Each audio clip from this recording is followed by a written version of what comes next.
After divorce, many men, they realize that they gave up on their own identity, and they start to see that they don't even know what they want anymore. They paid so much attention to everything else and everyone else that they have this very hollow space, not knowing how to show up for even themselves, let alone for others. In the next few minutes, I'm going to show you how being a nice guy did not play to your strengths and how to change that pattern stat. Hi, I'm Glenn, and I help divorced men in their 50s and 60s build back an amazing life that they never ever imagined would be possible. Nice guy syndrome usually isn't about kindness. Most of the time, it's not about truly being a good man, even. It's about conflict avoidance, approval seeking, and fear of rejection. Oftentimes, it involves overfunctioning for others in order to feel valued yourself. I mean, don't get me wrong, a genuinely kind man can still have boundaries. A nice guy, in this context, he often believes that if I'm useful enough to others, accommodating enough, I'll be loved, I'll be safe, or I'll be chosen. Let me tell you a story. Back, oh gosh, in my 20s, my ex-wife and I, we were involved in a church, and there was a couple in our Sunday school group that was moving, from one house to another. So we decided to help out, and we spent a very long day on a Saturday to help them. Now, I got to admit, part of me was thinking, we were new to town, and part of me was thinking, yeah, maybe this will turn out to be kind of like a friendship to develop, because that Sunday school group was a little bit of, kind of like a clique. But we wanted to make friends, and to make a long story short, they were very appreciative, but it was almost like an unspoken contract that I had in my mind, and perhaps my ex-wife too, that, maybe we could spend time with these people or develop a friendship if we reached out to help them to move. Well, that didn't turn out to be the case.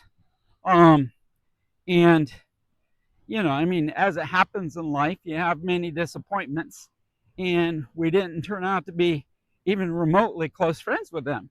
But that's an example of where sometimes you have unspoken contracts as a nice guy, and, well, people let you down because they don't know the contract existed.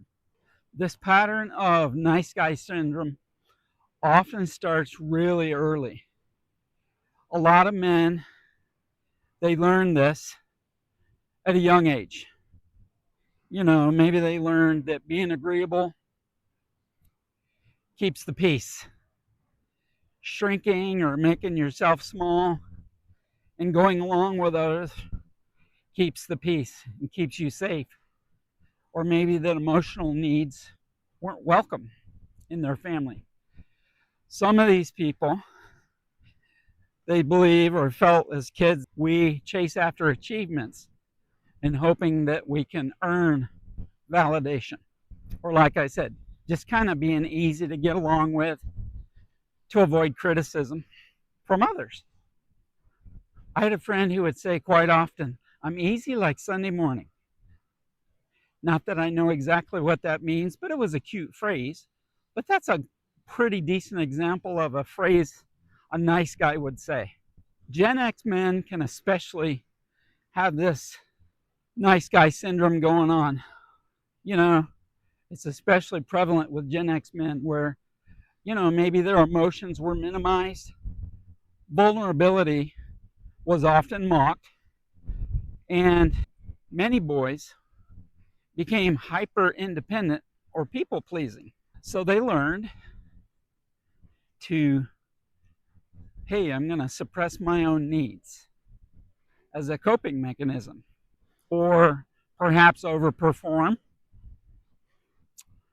in achievements, or did it look like, hey, don't rock the boat, let's keep everyone else happy? So what happens when the survival strategy that plays well in the classroom for boys as a kid, and often in families that aren't really that great, what happens when these behaviors are on repeat mode over and over for years? A lot of time these ways of operating can follow us into adulthood and, unfortunately, into the marriage. The bummer of how this maybe presents in marriage, well, it can show up in different ways. It can show up as quiet resentment, and this is where it gets tricky. A man may appear, say, dependable and giving. He may appear patient or even endlessly accommodating, but underneath, here's the real problem. There's a strong possibility, despite all of this, he feels unseen, like his voice or opinion isn't heard all the time. Maybe you feel underappreciated, or even emotionally neglected, or quietly angry. There's something seething underneath. The math of this is really because he's often giving to others in hopes of receiving validation, affection, peace, or loyalty back. That there's this unspoken contract. What happens to unspoken contracts in the marriage? Well, unspoken contracts, they fail to what? They fail to pay off. Maybe over the years, there's an underlying sense that we've been together so long, she's got to know what I want. She's got to know what I'm wishing for. She's got to know my desires. That we've been together so long. And resentment builds. Divorce can definitely expose this pattern. Divorce, it can definitely expose the pattern of good guy syndrome pretty easily. After divorce, many men realize they abandon themselves. Maybe you stop pursuing your own identity, your own interests, your own hobbies, things you wanted to do for sake of the family, for sake of your career. Maybe those hobbies went way on the back burner. This can happen in many forms.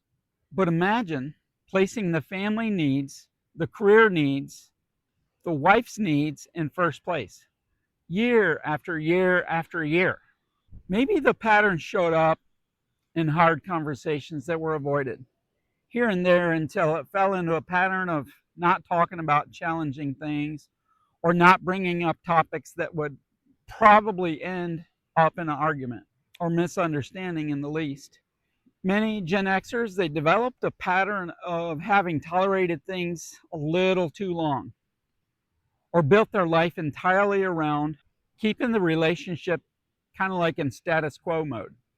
A common post-divorce line I've heard from many men is, I don't even know what I want anymore. Almost like the guinea pig running on the hamster wheel. How does this show up in the divorced man? Well, many divorced men suddenly, they start working out, they start lifting, hitting the gym hard, they travel more, they start setting boundaries and experimenting with new boundaries, they start rediscovering their hobbies or speaking more directly. And awkwardly enough, this can sometimes look pretty darn awkward at first because they're stretching muscles that they haven't stretched in a long time. They're reconnecting with a part of themselves they muted for years. And holy crap, that's really hard. Nice guy syndrome can hurt dating after divorce too. Many men swing between two extremes, overly accommodating and approval seeking. In dating, sometimes that can look like buying her really extravagantly expensive things to make an impression or keep her interested. Or what's the flip side even? When guys are overly guarded and emotionally shut down. or unavailable. Healthy confidence in dating in the 50s and 60s usually kind of sits in the middle ground. This is where the guy shows up and he's kind, he's direct, emotionally honest, but also somewhere in all this space, self respecting too. One of the biggest shifts that I've found for men after divorce is learning to be compassionate without abandoning yourself. 6, check it out. The goal isn't becoming a jerk, and it's also healing from nice guy syndrome. Healing from nice guy syndrome doesn't mean becoming cold. One of the biggest shifts for men after divorce is learning that you can be compassionate without abandoning yourself. And healing from nice guy syndrome doesn't mean becoming cold, dominant, or even manipulative, or hyper alpha, or uncaring.